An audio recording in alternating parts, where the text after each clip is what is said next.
Hermvids with Mr. Hermit. Educational videos about reading and writing. Weirdness in literature is something I think is underrated, and it's something I want you guys to employ as you're crafting your narratives. Weirdness is something that can be memorable to a reader, and it can actually help develop your plot as well.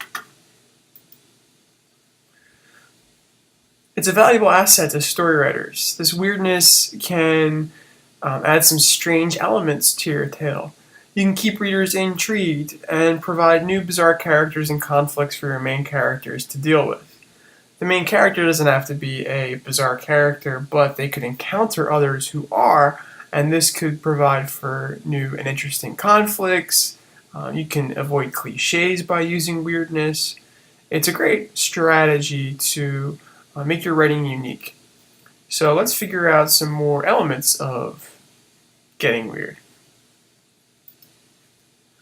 One way to add weirdness is to recall dreams, because dreams are kind of a mishmash, a jigsaw puzzle that's been torn apart of your day, so it rearranges things in order that aren't typical.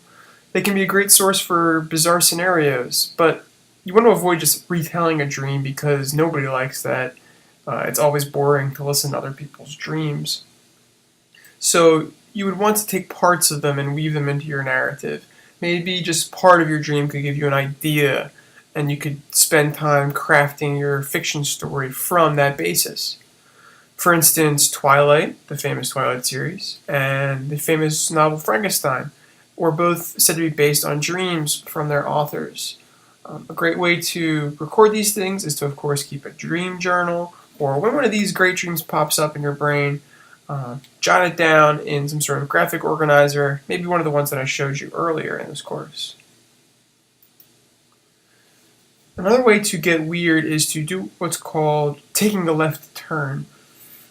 It's when your story is heading down a direction that maybe it's not predictable, but your reader has seen something like this before, and then you take an abrupt left turn. You go in an unexpected way, and you throw in something bizarre. So this means going a totally different, stranger direction, almost like Alice going down the rabbit hole, so to speak. You can introduce a bizarre character that mixes everything up, kind of like I said in the previous slide. A great example of this is in Great Expectations, a coming-of-age novel by Charles Dickens.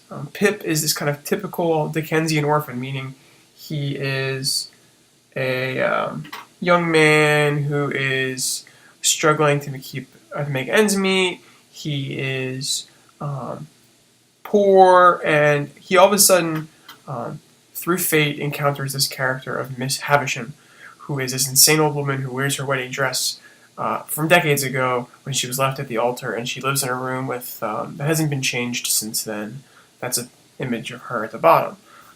It creates a totally bizarre scenario for our main character, and it's kind of like a more gothic strangeness. So it kind of depends on your own personality type as a writer, what type of weirdness you want to get into.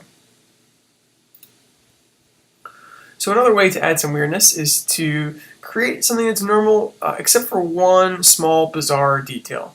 And that could be a very memorable, bizarre, small detail. You can take normal seeming items, characters, or places and add one weird detail to it. This can set your readers off kilter. So it's a familiar image, but it has that one thing that kind of unsettles them a bit. Think of the character of Mad-Eye Moody, who is wearing this bizarre electronic eye throughout the series.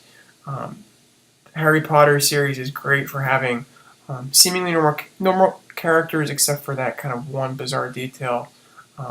Makes them more memorable visually, and it adds a little bit to their personality. Here's what I want you guys to practice in terms of this getting weird for writing. I want you to stitch together a narrative which kind of blends the weirdness and normal together. I don't want it just to be a fever dream type thing. And I wanted to start with this very open sentence. As I was walking down the street today, I saw something strange. You're going to branch off from there. It can give you limitless directions. It's a nice creative exercise to help practice your own weirdness.